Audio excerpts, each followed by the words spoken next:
और आपने एक वीडियो जारी किया था, उसमें फेक फॉलोअर्स की दिखावे की दुनिया की बात कही थी। हुँ, उसमें आपने ये कहा था कि ये कॉकरोच जनता पार्टी जो सोशल जी। मीडिया का मायाजाल है, तो ये क्या है महाराज जी? ये बड़ा चिंतित करने वाला है। भारतवर्ष को सावधान हो जाना चाहिए क्योंकि ये ऐसा भ्रम है, ये ऐसा जंजाल है, ये ऐसा मायाजाल है जिसमें डालकर पूरे भारत को नहीं पूरे विश्व को निगल रहे हैं ये लोग। हुँ, ये एक नया षड्यंत्र है। ये आतंकवाद है जिसका पुरजोर विरोध करना चाहिए। इसकी आर्मी बनानी चाहिए। इसके लिए अलग से काम करना चाहिए। भारत सरकार से मैं इस बात की मांग भी करता हूँ आपके साथ, भई आपको कभी अवसर लगे तो दिखाओ। मेरे मेरे बहुत सारे जानने वाले हैं। वैसे तो मुझे पर्सनली मोदी जी बहुत स्नेह करते हैं। योगी जी मुझे बहुत स्नेह करते हैं, बहुत मानते हैं।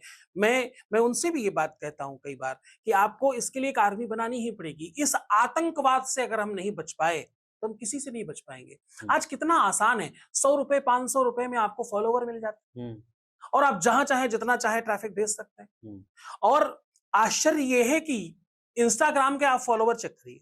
हुँ, आज किसी की मत चेक करिए। आज जी। मेरे कहने से यहाँ से उठिएगा और इंस्टाग्राम के फॉलोवर चेक करिएगा। तो आपको पता चलेगा इंस्टाग्राम को उन लोगों ने फॉलो कर रखा है जिनको किसी ने फॉलो नहीं किया है। नहीं किया, बिल्कुल। ज़ीरो मतलब दिखाई देते हैं। इंस्टाग्राम के पास भी फेक फॉलोवर हैं, तो हुँ, दूसरे के पास कहाँ से अच्छे आएँगे?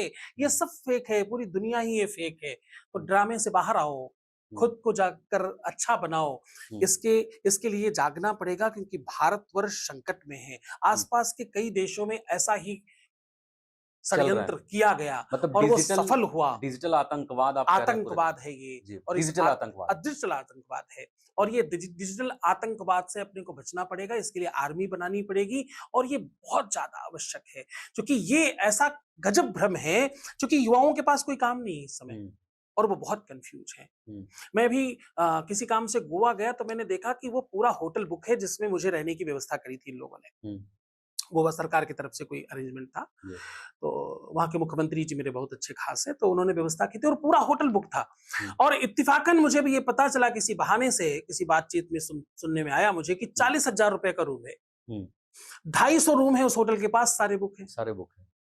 और सारे के सारे युवा बच्चों ने ले रखे हैं। हुँ, मुझे बड़ा कौतूहलता लगी, तो सांझ में मैं टहलने के लिए बाहर निकला तो मैंने देखा सब लड़के-लड़कियाँ जितने नए बच्चे थे, सबके हाथ में बियर की बोतल थी और सब मस्ती कर रहे थे, पी-पी हुँ, के और अनावश्यक चीख रहे थे, ऐसी आवाज़ें निकाल रहे थे जिसका कोई मतलब नहीं था और कोई कारण नहीं था। बिना कारण के हँस रहे थे और हुँ, बिना कारण के चीख रहे थे, बिना कारण के ही एक-दूसरे को धक्का मार रहे थे। हुँ, अब ये 3 चीज़ें देख कर के मैं बड़ा आश्चर्यचकित हुआ कि ये क्या मतलब है? कोई बात हो तो हँसे, कोई हुँ, बात हो तो चीखें, कुछ कोई कर रहा हो तो अपन चीखें भी, चिल्लाएँ, हुँ, कोई अच्छा काम करे उसमें हूटिंग करें, अच्छी बात है। हुँ, मुझे भी अच्छा लगता है बिल्कुल, ये तो बिल्कुल। बड़ी अच्छी चीज़ है। हुँ, पर बिना कारण के हूटिंग हो रही, बिना कारण के हँस रहे हैं, बिना कारण के एक-दूसरे को धक्का मार रहे हैं और ड्रिंक कर रहे हैं। तो मुझे लगा कि ये पूरा का पूरा तबका बेचारा हुँ, जिस पर दया करनी चाहिए, ये कितने परेशान हैं, इनके पास कोई ऑप्शन नहीं है, इनके पास कोई विकल्प नहीं है, ये हुँ, करें क्या? माँ-बाप की ये सुनना नहीं चाहते क्योंकि उनको लगता है ये ओल्ड मामला है और हुँ, नए लोगों में कोई उनको कुछ बताने वाला नहीं है क्योंकि उनके पास कुछ ऑप्शन नहीं है।